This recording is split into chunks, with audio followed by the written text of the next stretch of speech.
नमस्कार दोस्तों, मेरा नाम है राहुल यादव और आप सभी का स्वागत है आज की वीडियो में।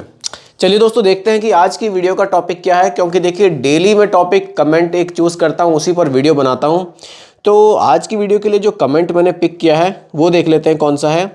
कमेंट मुझे आया एक मेल आईडी से, आतिफ परवेज़ करके मेल आईडी से कमेंट है। इनका कहना है कि सर मेरी एज अभी 23+ है और मैं स्मार्ट एसआईपी करना चाहता हूं, वो भी एक मिड कैप म्यूचुअल फंड में लॉन्ग टाइम के लिए। तो कौन सा फंड बढ़िया रहेगा, इस टॉपिक पर मुझे थोड़ा सा बताइए, आंसर मुझे दीजिए।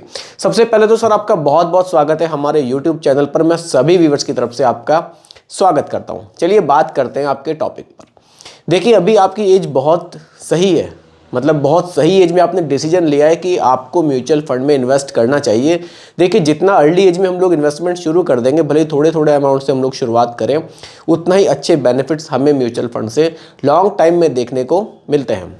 तो इनके लिए कौन सा म्यूचुअल फंड बढ़िया रहेगा, इस टॉपिक पर बात करेंगे। देखिए, इन्होंने खुद से ही बताया है कि इनको मिड कैप कैटेगरी में इन्वेस्ट करना है।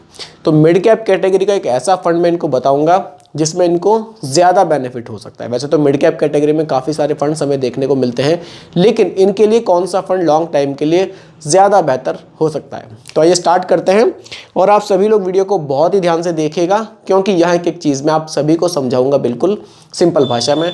और आपके मन में भी कोई कन्फ्यूज़न हो किसी तरह का इन्वेस्टमेंट को लेकर, तो आप लोग भी कमेंट कर सकते हैं। आपके टॉपिक पर भी वीडियो में ज़रूर बनाऊंगा, क्योंकि अब रोज़ाना 2 वीडियो आपको मेरे चैनल पर देखने को मिल रही हैं, एक दोपहर के 2 बजे और एक शाम के 7 बजे। दोनों वीडियोस को आप देख सकते हैं। आइए स्टार्ट करते हैं। चलिए, एज सबसे पहले मैं इनकी लिख देता हूँ। एज इनकी 23 ईयर्स की है। अब देखिए, 23 ईयर्स की एज में, अर्ली एज में इन्वेस्टमेंट शुरू करने के क्या बेनिफिट्स हो सकते हैं, वो आप आज की वीडियो में समझेंगे। कंपाउंडिंग की पावर को आप समझेंगे कि हाँ, वाकई अगर ज़्यादा टाइम तक हम पैसे को इन्वेस्ट करते हैं तो अच्छे बेनिफिट्स हमें मिलते हैं। अब देखिए, 23 की एज है, एसआईपी शुरू करना चाहते हैं और मिड कैप कैटेगरी में ये स्टार्ट करना चाहते हैं। अच्छा है, मिड कैप कैटेगरी अच्छी कैटेगरी इन्होंने चूज़ करी है। वैसे देखिए, लॉन्ग टाइम के लिए स्मॉल कैप में भी जाया जा सकता है, लेकिन अगर किसी के रिस्क टॉलरेंस स्मॉल कैप की नहीं है, मिड कैप को भी रखा जा सकता है लॉन्ग टाइम के लिए। आगे चलकर अगर ये और पैसा बढ़ाते हैं तो स्मॉल कैप को कंसिडर कर सकते हैं। वैसे फंड में इनको ऐसा बताने वाला हूँ कि जिसमें कि इनके पैसों का एलोकेशन स्मॉल कैप में ठीक ठाक रहने वाला है, तो इसको भी लॉन्ग टाइम तक चलाएंगे तो अच्छे रिटर्न्स इनको मिल सकते हैं। चलिए, फंड का नाम है कोटक एमर्जिंग इक्विटी फंड। यहाँ मैं नाम लिख देता हूँ, Kotak emerging equity fund. Equity fund, ये फंड का नाम है। फंड काफ़ी बढ़िया है, होल्डिंग्स फंड की काफ़ी बढ़िया है। आप देखिएगा, आगे फंड के बारे में डिटेल में आपको समझाऊंगा, और फिर एक हम लोग एग्जाम्पल के माध्यम से समझने की कोशिश करेंगे कि अगर इस फंड में अभी से ही एसआईपी स्टार्ट करते हैं, लॉन्ग टाइम तक चलाते हैं, साथ ही साथ ये स्टेप अप भी लगाएंगे क्योंकि एडवांस एसआईपी ये करना चाहते हैं, तो कितने बेनिफिट्स देखने को मिल सकते हैं। देखिए, फंड साइज़ की अगर मैं बात करूँ, 39,027 करोड़ का हमें देखने को मिलता है। काफ़ी बड़ा फंड साइज हमें यहाँ देखने को मिलता है। एक्सपेंस रेशियो की बात करूँ, बहुत सही देखने को मिलता है, केवल 0.38%। ये डायरेक्ट प्लान्स की बात मैं कर रहा हूँ एक्सपेंस रेशियो की। अगर आप रेगुलर प्लान्स लेते हैं तो एक्सपेंस रेशियो थोड़ा सा बढ़ जाता है, क्योंकि देखिए, डायरेक्ट प्लान्स और रेगुलर प्लान्स में वैसे तो मैं कई बार आप लोगों को बता चुका हूँ, अगर आप रेगुलर प्लान्स में इन्वेस्ट करते हैं तो थोड़ा सा एक्सपेंस रेशियो आपको ज़्यादा देना पड़ता है, क्योंकि वहाँ पर आपको एक, कह लीजिए कि एक मीडिएटर आपको बीच में मिलता है, जो कि आपके फंड को मैनेज करने के लिए आपको सलाह भी देता है कि कौन से फंड में इन्वेस्ट करना चाहिए। और डायरेक्ट प्लान्स में सब कुछ आपको खुद से ही करना होता है, तो ये डिसीजन आप खुद से भी ले सकते हैं कि आपको डायरेक्ट प्लान्स में इन्वेस्ट करना है या फिर रेगुलर प्लान्स में। चलिए आगे बढ़ते हैं, होल्डिंग्स की बात करते हैं। और देखिए, मिड कैप कैटेगरी का फंड है। मिड कैप कैटेगरी के फंड का अगर आप थोड़ा सा बेसिक पर आप गौर करें तो मिनिमम 65% पैसा उन कंपनियों के स्टॉक्स में इन्वेस्ट किया जाएगा जो रैंकिंग वाइज 101 से लेकर 250 तक आती है। क्योंकि देखिए, आप किसी भी म्यूचुअल फंड में इन्वेस्ट करेंगे, 3 जगह पैसा डाइवर्ट होता है, 0 to 100, 101 से लेकर 250 और 251 से लेकर 500। ये 3 जगह आपका टोटल पैसा डाइवर्सिफाई करके इन्वेस्ट किया जाता है।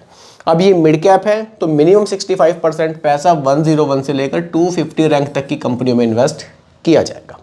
चलिए होल्डिंग्स पर आ जाते हैं और देखते हैं कि पैसे का डाइवर्सिफिकेशन किस तरह से किया गया है। देखिए, मिड कैप कैटेगरी का फंड है तो ज़्यादा पैसा तो मिड कैप में ही जाना है। मिड कैप, स्मॉल कैप और लार्ज कैप, 3 जगह पैसा डाइवर्सिफाई किया जाना है। मिड कैप में सबसे ज़्यादा रखा गया है 66.4%, स्मॉल कैप में 16.9% और लार्ज कैप में 14.11%। पैसे का डाइवर्सिफिकेशन कुछ इस तरह से किया जाना है।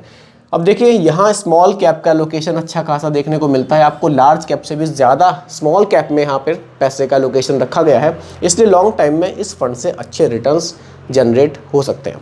अब देखिए रिटर्न्स की अगर मैं बात करूँ, रिटर्न्स अगर आप लास्ट के 5 इयर्स के CAGR रिटर्न्स देखेंगे तो वो हमें देखने को मिले हैं लगभग 25% के रिटर्न्स इस फंड ने जनरेट किए हैं। 25% के लास्ट 5 इयर्स के CAGR रिटर्न्स। लेकिन अगर आप थोड़ा सा लॉन्ग ड्यूरेशन के देखें, लास्ट के 10 साल के रिटर्न्स देखें तो 21% से भी ज़्यादा के रिटर्न्स इस फंड ने जनरेट किए हैं। तो फंड काफ़ी बढ़िया है, रिटर्न्स काफ़ी बढ़िया इस फंड ने जनरेट किए हैं।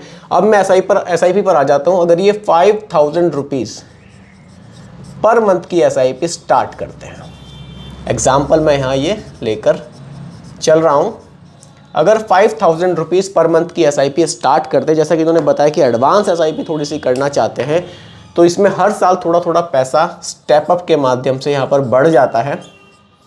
स्टेप अप अगर 500 रुपीज़ पर ईयर का भी यहाँ पर लगा दिया जाता है, केवल 500 रुपये साल ऑटोमेटिकली आपके SIP में इंक्रीज होते चले जाएंगे। तो अब देखिए रिटर्न्स भी देख लेते हैं, कितनी उम्मीद हम फ्यूचर के लिए कर सकते हैं। देखिए पास्ट में अगर आप देखेंगे लास्ट 5 इयर्स के CAGR रिटर्न्स तो 25% के हमें देखने को मिले हैं, जो कि काफ़ी ज़बरदस्त हैं। लेकिन देखिए फ्यूचर की हम बात कर रहे हैं, पास्ट रिटर्न्स फ्यूचर के रिटर्न्स की गारंटी नहीं है। रिटर्न्स कम या ज़्यादा हो सकते हैं, लेकिन हम थोड़े से कम लेकर चलेंगे, हो सकता है कि हमें फ्यूचर में इससे भी ज़्यादा मिल जाए, या 25 ही मिल जाए, 24 मिल जाए। लेकिन हम लोग यहाँ कैलकुलेशन कर रहे हैं जस्ट एग्जाम्पल के लिए, थोड़ा सा कम लेकर चलते हैं, 17% रख लेते हैं। 17% पर कैलकुलेशन करके देख लेते हैं। देखिए कंफर्म नहीं है 17 भी, लेकिन फ्यूचर के लिए यहाँ 25 मिला है तो मैं थोड़ा सा कम करके कैलकुलेशन यहाँ कर रहा हूँ। जस्ट एग्जाम्पल के लिए सब मैंने रखा है। ड्यूरेशन, यहाँ मेन मुद्दा आ जाएगा ड्यूरेशन का, क्योंकि इनकी एज अभी केवल 23 साल है। ये इस SIP को 30 साल से 35 साल ईजिली चला सकते हैं। अगर ये 30 इयर्स इस SIP को चला ले जाते हैं, 30 इयर्स, बाकी की और SIP आगे बढ़ाएंगे वो बात अलग है, केवल इसी SIP की बात मैं करूँ, 30 इयर्स भी चला ले जाते हैं, इन्वेस्ट पैसा कितना होगा और फाइनली वैल्यू यहाँ पर क्या देखने को मिल सकती है, इसके लिए SIP कैलकुलेटर का थोड़ा सा यूज़ मैं करना चाहूँगा। चलिए SIP कैलकुलेटर पर चलते हैं। 5000 रुपये की SIP 30 साल के लिए 17% के रिटर्न एग्जाम्पल के लिए यहाँ लेकर चल रहे हैं, और साथ ही 500 रुपये का स्टेप अप ईयरली भी हम लगा रहे हैं। यानी कि ईयरली स्टेप अप जिनको नहीं पता, देखिए इस साल हमारी SIP 5000 रुपये महीना जाएगी, अगले साल से ऑटोमेटिकली 5500 रुपये और उसके अगले साल से 6000 रुपये, यानी कि 500 रुपये हर साल हमारी SIP में ऑटोमेटिक इंक्रीज होते चले जाएंगे। और स्टेप अप आप ज़रूर लगाइए SIP में। देखिए महंगाई धीरे धीरे बढ़ रही है, हम आज जो वैल्यू लेकर चल रहे हैं फ्यूचर में वो वैल्यू कम हो सकती है, क्योंकि देखिए 5 से 6% तक महंगाई दर हमारी बढ़ रही है। स्टेप अप लगा लेंगे, उस महंगाई को भी हम बीट कर सकते हैं। चलिए इन्वेस्ट कितना होगा, यहाँ टोटल इन्वेस्ट की अगर मैं बात करूँ वो हो जाएगा 44,10,000 रुपये। 44,10,000 का टोटल इन्वेस्टमेंट हो जाएगा, और जो वैल्यू है वो बहुत ही ज़बरदस्त बन के आ रही है, 8.58 करोड़, लगभग 8.5 करोड़ रुपए की वैल्यू बन सकती है केवल और केवल एक सिंगल SIP से। इसीलिए आप सभी को बोलता हूँ, मैंने वीडियो में कहा भी था कि आज आप वीडियो को देख के समझेंगे, कंपाउंडिंग की पावर को देखेंगे आप, कि अर्ली स्टेज में अगर आप अर्ली मतलब एज में अगर आप स्टार्ट कर देते हैं SIP को तो कितने अच्छे रिटर्न्स देखने को मिल सकते हैं। देखिए टैक्सेस की भी अगर मैं बात करूं, कुछ लोग टैक्सेस के लिए भी मुझे कमेंट कर रहे थे कि इन पे टैक्स कितना कटेगा। देखिए इन पे long term capital gain tax जो कि 10% है वो आपको यहाँ पर देना होता है। जितना कि आपने 44 लाख इसमें से माइनस कर दिया जाएगा, उसकी जो वैल्यू आएगी उस पर आपको टैक्स देना होता है। तो दोस्तों ये आज का टॉपिक था। उम्मीद करता हूँ कि टॉपिक आपको पूरी तरह से क्लियर हुआ होगा। फिर भी कोई कंफ्यूजन हो आप लोग दोबारा कमेंट मुझे कर सकते हैं। बाकी दोस्तों ये कोई रिकमेंडेशन नहीं है, एजुकेशनल पर्पस वीडियो आप लोगों के लिए बनाया गया है। वीडियो कैसी लगी कमेंट में ज़रूर बताइएगा, पसंद आई हो तो लाइक शेयर भी कीजिएगा और मेरे चैनल पर अगर आप नए हैं इसको भी सब्सक्राइब आप ज़रूर कीजिएगा। बहुत बहुत धन्यवाद।